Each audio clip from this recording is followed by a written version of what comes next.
Despedida de jogador é cancelada. Meia oferecido de graça ao Flamengo. Vida ou morte, auxiliar do Vasco trata jogo com o Flamengo como decisivo. Que história é essa, PQD? Vem comigo que no caminho eu explico. Saudações rubro-negra para a maior e melhor torcida do mundo, a torcida do Mengão. Vem chegando nessa manhã de sexta-feira, recheado de informações. Mas antes de mais nada, pedir para vocês que não nos seguem no Facebook, nos ajude aí. Estamos com 22.900 seguidores. Falta pouquinho para chegarmos a 23 mil. Nos ajude aí, nos seguindo para chegarmos, batermos a meta de 25 mil seguidores. Você no YouTube também não é inscrito? Se inscreva no botãozinho preto aqui embaixo, escrito inscrever-se. E todas as páginas, por favor, não deixe de dar o like de vocês. O like de vocês é muito importante. Isso aí prestigia o nosso trabalho, prestigia o que nós estamos fazendo e entregando para vocês. Não deixe de dar o like de vocês. Então, vamos para as notícias? A quinta rodada do Carioca chegou ao fim após o jogo do Fluminense com o Flamengo em sexto colocado. Vou trazer para vocês aqui algumas coisas sobre essa rodada de ontem. 3 jogos fecharam a quinta rodada do Campeonato Carioca na quinta-feira. Com o encerramento da jornada, o Flamengo, com um jogo a menos, está na 6ª posição e terá chance de voltar ao G4 no domingo, dia 4. Por outro lado, o Fluminense venceu o Bangu de virada e disparou aí na primeira posição. Cara, eu vi o gol do Bangu do meio da rua, do meio de campo, um gol de cobertura, gol lindo, lindo, lindo, lindo, lindo. Eu pensei que o Bangu fosse até fazer frente aí com o Fluminense, mas perdeu por 4-1. Vou trazer a tabela para vocês aqui, ó. Fluminense é o primeiro com 13 pontos, segundo o Botafogo com 10, terceiro o Nova Iguaçu também com 10. O quarto é o Madureira com 9, quinto Boa Vista com 9, sexto Flamengo com 8 pontos e um jogo a menos. O sétimo é o Vasco da Gama. O oitavo é a Portuguesa com 8 pontos. O Vasco está com 8 pontos também, igual o Flamengo. O nono é o Volta Redonda com 4 pontos e um jogo a menos. O 10º é o Bangu com 1 ponto, que conquistou em cima do Vasco da Gama. 11º, Sampaio Corrêa com 1 ponto. 12º, Audax Rio, nenhum ponto, né? No primeiro jogo da quinta-feira, um duelo que valeu a 4ª posição em Conselheiro Galvão, o Madureira atropelou Boa Vista por 3-1. O meu pastor Marcelo Sabino Lavrador e o seu filho Jael estavam lá prestigiando o Madureira. Meu pastor já foi jogador do Madureira, jogou na época com o Marcelinho Carioca. É isso aí. No Raulino de Oliveira, o Volta Redonda ganhou pela primeira vez no Campeonato Carioca por 2-0 diante do Lanterna Audax Rio. O Audax Rio já está praticamente rebaixado já, né? A última partida da rodada ocorreu no estádio Luso Brasileiro e o Bangu abriu o placar no primeiro tempo com um belo gol de Aderson. Porém, o Fluminense voltou melhor do intervalo e virou com gols de Keno, John Arias, que marcou 2, e Cano. Ou seja, o Clube das Laranjeiras levou a melhor por 4-1.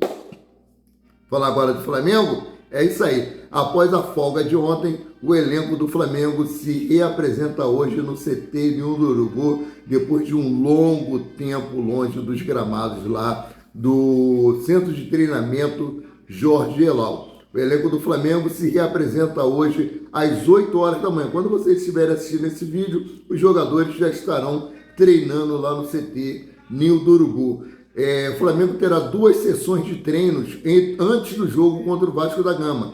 Treinar hoje, como eu falei, a reapresentação às 8 horas da manhã e o treino deve ocorrer a partir das 9 horas da manhã e treina amanhã, sábado, né? Eu ainda não tenho o horário do treino do Flamengo amanhã, né? Jogo importantíssimo contra o Vasco da Gama. Os jogadores estão motivados para esse jogo, mas essa motivação eu quero ver dentro de campo.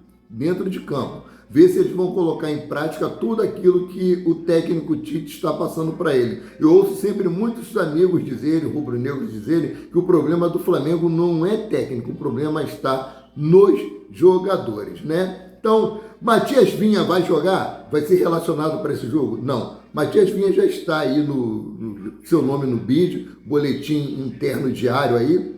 Ele já pode jogar, porém o atleta está em fase de transição, devido a uma lesão que ele teve no joelho no final do ano passado, no jogo com Sassuolo, se eu não me engano, no dia 12 de dezembro.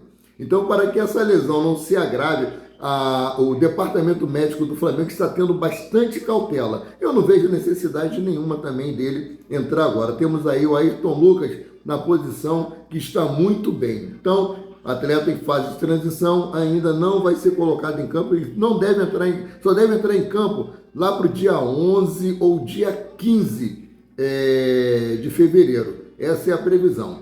Vamos lá. Vida ou morte? Auxiliar do Vasco trata jogo com o Flamengo como decisivo. Emílio Dias, auxiliar técnico e filho de Ramon Dias, treinador vascaíno, definiu o clássico diante do Flamengo como de vida ou morte. Abre aspas para o que disse o filho de Ramon Dias, Emílio Dias. Clássico é jogo de vida ou morte, como todos os jogos que disputamos. Vamos jogar com tudo o que temos. Estamos nos preparando. No ano passado, chegamos à semifinal do Carioca e terminamos o ano lutando contra o rebaixamento. Temos um plano e não vamos nos desviar dele. Aconteça o que acontecer, queremos que o Vasco seja sólido. Não queremos repetir os erros do ano passado. Não nos preparar bem para o Brasileirão e a Copa do Brasil. Vamos seguir o que planejamos, disse Emílio Dias, fecha aspas aí, disse o Emílio Dias, auxiliar técnico do Vasco da Gama, né? Então, mudando aqui de assunto, campeão mundial pelo Flamengo critica Léo Pereira, muito frágil. Preste atenção, não é frágil na zaga, tá? Ex-zagueiro Moser do Flamengo detonou Léo Pereira, titular absoluto do Flamengo. Léo Pereira ganhou a confiança de parte da torcida e tem sido titular com os últimos treinadores que dirigem o time. Porém, o camisa 4 não caiu nas graças de 100% dos rubro-negros. Na visão do zagueiro campeão mundial em 1981 pelo clube, Moser, o canhoto é muito frágil mentalmente. Abre aspas para o que disse Moser. Ele se abate com facilidade. Houve um jogo da Libertadores no Maracanã em que ele estava na linha lateral e passaram a bola para ele dominar e a bola passou debaixo do pé dele. E ele caiu de joelhos. Caiu de joelhos, ficou de joelhos. O cara bateu o lateral e ele estava ajoelhado, fecha aspas, disse Moser ao canal Só Resenha Podcast. Cara, ano passado, qual foi o jogador do Flamengo que esteve bem mentalmente? Todos os técnicos ruins que passaram pelo Flamengo ano passado falavam muito da falta de concentração dos jogadores do Flamengo. Foi até cogitado que fosse contratado um psicólogo, mas os dirigentes rubro-negros acham que não tem essa necessidade, que seria mais maléfico do que benéfico um psicólogo no clube. Então, assim, vamos ver esse ano como vai ser. O técnico Tite, ele trabalha muito essa área do mental do jogador, ele coloca muitos jogadores para cima, ele eleva a moral dos jogadores, ele traz essa confiança para os jogadores, tanto que ele está recuperando jogadores que outrora não vinham bem. Exemplo aí é o Everton Cebolinha, né, que está se despontando muito bem no início desse ano. Quando o técnico Tite já chegou ano passado, o Cebolinha já mudou muito, né? Espero que ele venha melhorar cada vez mais e mais. Então, vamos mudar aqui de assunto. Flamengo comunica a empresários de Mateuzinho que não aceitará a proposta do Corinthians.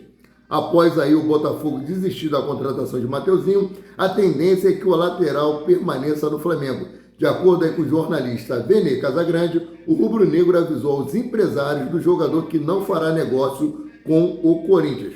Em relação aí entre os clubes, está estremecida por conta da atitude do Timão em relação à negociação pelo empréstimo de Mateuzinho. O Corinthians voltou atrás no acordo verbal e emitiu uma nota jogando aí a culpa para o Flamengo. A situação não caiu bem na cúpula rubro-negra. Sendo assim, se não chegar outra proposta vantajosa de outro mercado, a tendência é que o jovem permaneça no Flamengo e o jogador atualmente é a terceira opção do elenco de Tite. Wesley e Varela disputam a titularidade. E falar aí em outros mercados, o Flamengo aí espera que consiga concretizar a negociação com Léo Ortiz após a janela de transferência da Europa ter fechado. O Red Bull Bragantino aguardava uma proposta vinda da Europa. Como essa proposta não chegou, o Red Bull Bragantino já baixou aí para 8,5 milhões de euros e perguntado ao Marcos Braz, lá no Pará, né, no aeroporto, sobre essa negociação com o Léo Ortiz, e ele sorriu e disse que está esperando baixar mais um pouquinho, né? Então, falta aí o Red Bull ceder mais um pouquinho e o Flamengo aumentar mais um pouquinho para eles poderem fechar esse negócio. Falando em zagueiro, Pablo é oficialmente jogador do Botafogo e a multa para o atleta enfrentar o Flamengo é de 2 milhões de reais.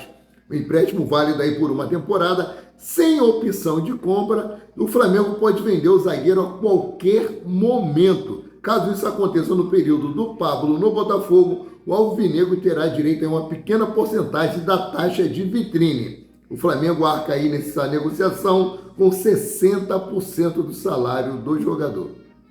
O Flamengo, além de estar pagando 60% do salário de Pablo, para ele emprestado lá no Botafogo, o Botafogo ainda terá o direito a uma porcentagem aí de taxa de vitrine, né?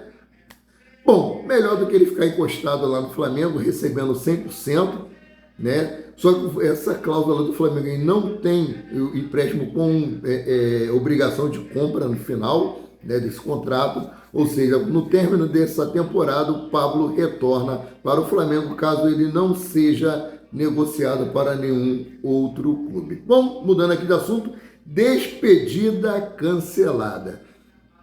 É isso aí, galera. Segundo Guilherme Silva, da Rádio Jovem Pan e da Coluna do Fla, a despedida de Everton Ribeiro corre o risco de ser cancelada. Ou seja, corre risco não, já foi cancelada, pelo menos para o jogo contra o Vasco da Gama, no dia 4 agora, no domingo.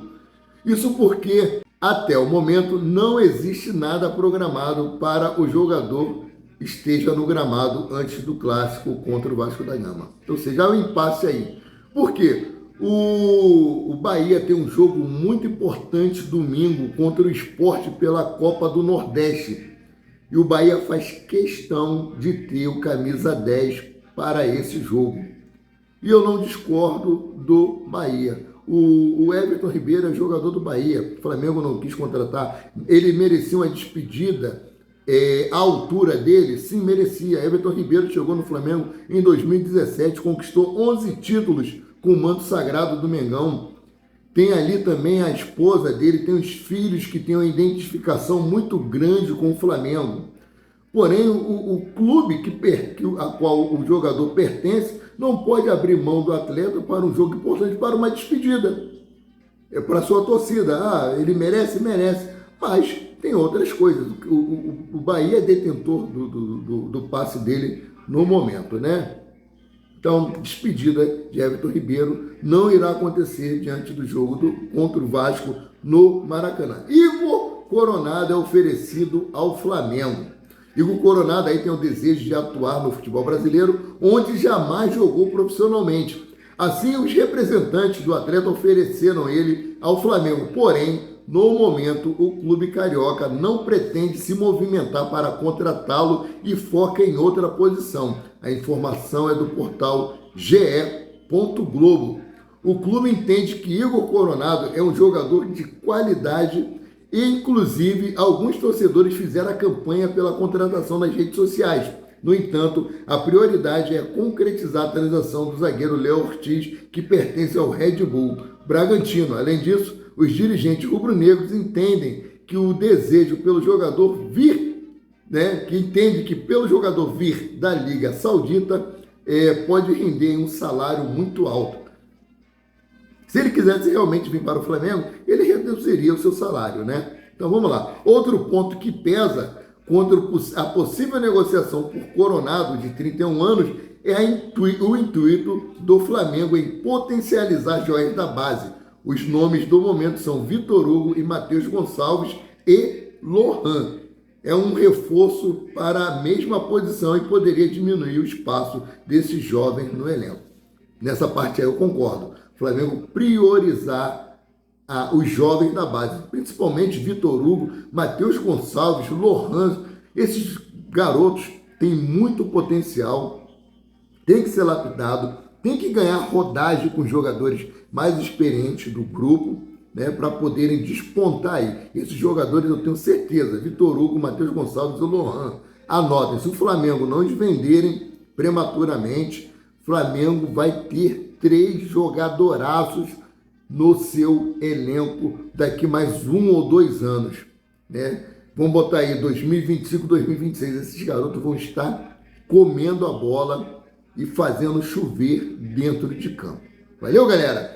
Essas são as notícias que eu venho para trazer nessa parte da manhã e eu volto a qualquer momento com mais notícias sobre o rubro-negro mais querido e mais amado do Brasil e do mundo, o Clube de Regatas do Flamengo. Por favor, não deixe de dar o like de vocês. Vocês que não nos seguem no Facebook, nos sigam.